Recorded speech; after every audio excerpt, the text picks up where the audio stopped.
तो उम्मीद है आप सब लोग ठीक होंगे। दोस्तों पाकिस्तान जो है वो तो इस वक़्त ये इस चीज़ की खुशियाँ मना रहा है कि हमें एफएटीएफ की ग्रे लिस्ट से निकाला जा रहा है और मैं देख रहा था कि पाकिस्तान के वज़ीर-ए-आज़म इस चीज़ पे बड़े खुश हो रहे हैं कि हम जो है वो इंडोनेशिया से और मलेशिया से हमें तेल आ रहा है, खुर्दनी तेल यानी कि खाने-पीने वाला जो है हम जो पकाते हैं जिससे हम अपने फूड बनाते हैं जिससे वो तेल आ रहा है। हाय दोस्तों, मैं आपका धीरेन्द्र और आप देख रहे हैं 10 शॉट भारत। दोस्तों, जैसा कि आप लोग को बता दें कि पाकिस्तान को जो है एकदम समझ में आ चुका है कि इंडिया रसिया से तेल खरीद रहा है, खरीदेगा, और रसिया उसका हरदम साथ दिया है और साथ देगा। ये पूरा पाकिस्तान कौम को समझ में आ गया है, पाकिस्तानी हुकूमत को समझ में आ गया है, इमरान खान को में आ गया है। इमरान खान तो गजब गजब रो रो करके स्टेटमेंट दे रहे हैं कि हम जो है इंडिया जैसा क्यों नहीं कर सकते हैं, रूस से तेल के लिए डील क्यों नहीं कर सकते हैं। तो यही सब इस वीडियो में है, तो चलिए देखते हैं। अगर अच्छा लगेगा तो लाइक करिएगा, सब्सक्राइब करिएगा और बेल आइकन का नोटिफिकेशन ऑल पर सेट कर लीजिएगा। तो चलिए दोस्तों, देखते हैं इस वीडियो को।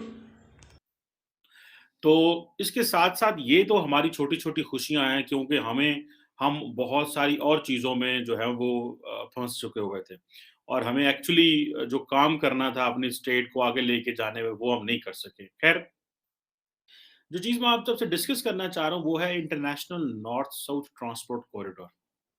अब ये जो है ये बेसिकली एक मल्टी मॉडल ट्रांसपोर्टेशन कॉरिडोर है। International north south transport corridor और ये तकरीबन समझ लें कि 2000 में सन 2000 में ये बना था लेकिन इसको ये ऑपरेशनल नहीं रहा, इसको दोबारा ऑपरेशनलाइज़ किया जा रहा है। और बेसिक एम जो है इसका वो है कि ताकि ट्रांसपोर्टेशन जो है वो प्रमोट की जाए और जो इसके जो मेंबर स्टेट्स हैं, उनके दरमियान जो है वो कनेक्शन हो। अच्छा ये मज़े की बात है कि ये इंडियन ओशन को कनेक्ट करता है, पर्शियन गल्फ को कनेक्ट करता है, कैस्पियन सी को कनेक्ट करता है। और ये जाता है शुरू होता है सेंट पीटर्सबर्ग, ठीक है, रशिया से और फिर ये नीचे इंडिया तक जो है वो आता है। इसमें बहुत सारे ममालिक हैं, इसमें Armenia, Azerbaijan, Belarus, India, Iran हमारे लिए जो इम्पोर्टेंट समझने के लिए जिसमें टर्की भी बीच में आ जाता है, कुछ अरब ममालिक ओमान को भी बीच में ले आते हैं, सीरिया भी है, रशिया है, ये सारे ममालिक इसमें हैं। अब मज़े की बात ये है कि ये जो इंटरनेशनल ये ट्रांसपोर्टेशन जो कॉरिडोर है, ज़ाहिर-सी बात है ये जिसे आप कह लें कि इसने एक अपनी पहली जो ट्रांज़िट है रशियन गुड्स की इंडिया तक कंप्लीट की है। That is the news. ठीक है जी। अब अगर वो चीज़ें जो सेंट पीटर्सबर्ग से शुरू होती हैं, ठीक है जी, वो टॉप से फ़िनलैंड के करीब से जो रशियन बॉर्डर है वहाँ से ये चीज़ें चलेंगी और ये जो है वो वहाँ से चलते-चलते कज़ाकिस्तान से होते हुए और ये नीचे जो है वो कैस्पियन सी से होते हुए यहाँ नीचे पहुँचेंगी।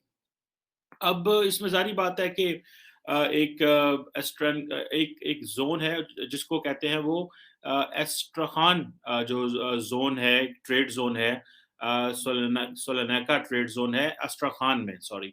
बेसिकली जो कि रशिया और ईरान इसे जॉइंटली ओन करते हैं और इसमें बेसिकली जो है दोनों ममालिक की इन्वेस्टमेंट है और यहाँ से ये सारी जब चीज़ें निकलती हैं, तो ये जब ट्रैवल करेंगी, तो ये इंडिया तक पहुँचेगी।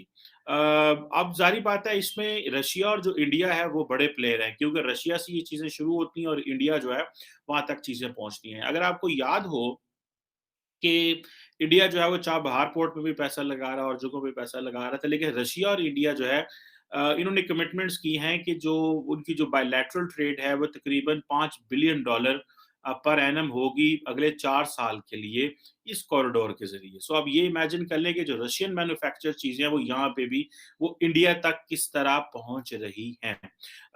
अब आप देखें कि इसके ज़ाहिर बात है बीच में न्यू मैरीटाइम मैरीटाइम रूट भी इसमें आता है।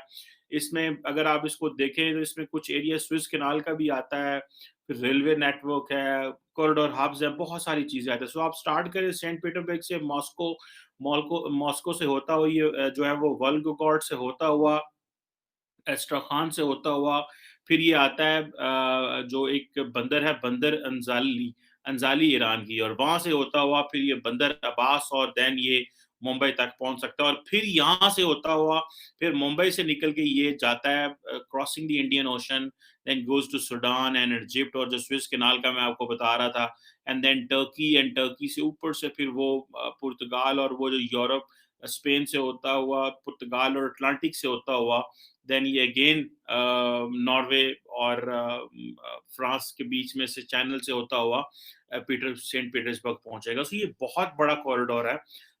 और क्योंकि अगर आप देखें कि जो भी ये कहा जाता है बार-बार कि इंटरनेशनली जो कम्युनिकेशन लेन्स हैं उनको प्रोटेक्ट करने की ज़रूरत है। कम्युनिकेशन लेन्स को क्यों प्रोटेक्ट करने की ज़रूरत है?